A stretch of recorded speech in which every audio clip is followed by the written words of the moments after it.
আফ্রিকাতে আমেরিকার আধিপত্য অনেকদিন ধরেই হুমকির মুখে। মহাদেশটিতে ক্রমেই নিজেদের শক্তি বাড়াচ্ছে রাশিয়া ও চীন।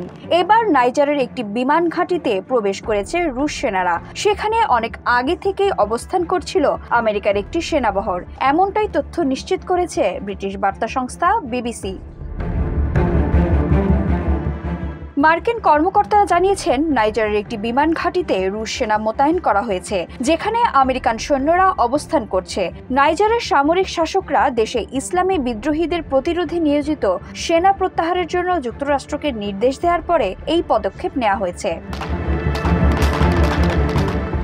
রুশ বাহিনী নাইজারের রাজধানী নিয়ামে বিমান ঘাঁটিতে অবস্থান নিলেও সেখানে আগে থেকেই থাকা মার্কিন সেনাদের সঙ্গে কোনো ধরনের মেলামেশা করা থেকে বিরত রয়েছে।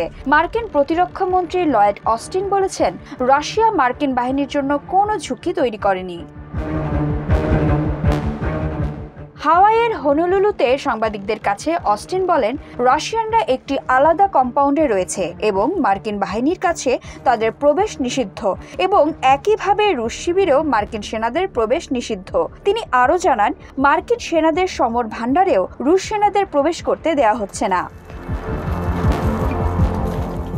মার্কিন প্রতিরক্ষা মন্ত্রী অস্টিন বলেন, এয়ারবেস 101-এ মার্কিন বাহিনী আছে। এটি নাইজার বিমান বাহিনীর একটি ঘাঁটি। সেখানকার একটি আলাদা কম্পাউন্ডে রাশিয়ার লোকজন আছে, তবে এই মুহূর্তে তিনি সেখানে মার্কিন বাহিনীর নিরাপত্তা সুরক্ষার ক্ষেত্রে বড় কোনো সমস্যা দেখতে পাচ্ছেন না। এয়ারবেস 101 নামের বিমান ঘাঁটি নাইজারের রাজধানী নিয়ামের ডিউরি হামানি আন্তর্জাতিক বিমানবন্দরের কাছেই অবস্থিত। নাম প্রকাশে অনিচ্ছুক এক ঊর্ধ্বতন মার্কিন প্রতিরক্ষা কর্মকর্তা জানান, বিমান ঘাঁটিতে রুশ সেনাদের উপস্থিত রয়েছে, তবে বিমান ঘাঁটিতে মুখোমুখি পরিস্থিতি তৈরি হয়নি। নাইজার জান্তা সরকার গত মার্চে তাদের দেশে অবস্থানরত প্রায় 1000 মার্কিন সেনাকে সরে যেতে বলে। গত বছরের জুলাইতে সামরিক অভ্যুত্থানের আগে নাইজার ছিল যুক্তরাষ্ট্রের অন্যতম অংশীদার। তারা একসঙ্গে আফ্রিকার সাহেল অঞ্চলে আইএস ও আল কায়েদা জঙ্গিদের বিরুদ্ধে লড়াই করেছিল।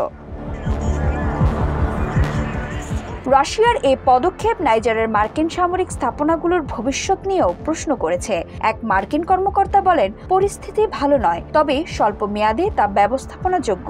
এ ব্যাপারটি নিয়ে ওয়াশিংটনের নাইজার ও রুশ দূতাবাস কোনো মন্তব্য করেনি। আফ্রিকায় কয়েকটি দেশের সামরিক অভ্যুত্থানের পর মহাদেশটির বেশ কয়েকটি রাষ্ট্র থেকে যুক্তরাষ্ট্র ও তার মিত্ররা সেনা প্রত্যাহারে বাধ্য হয়েছে। নাইজার ছাড়াও সাম্প্রতিক সময়ে 7 থেকেও যুক্তরাষ্ট্রের বাহিনী সরে গেছে, আর ফরাসি সেনারা বিদায় নিয়েছে মালি ও বুরকিনা ফাসো থেকে। বিথি দাস, ৭১।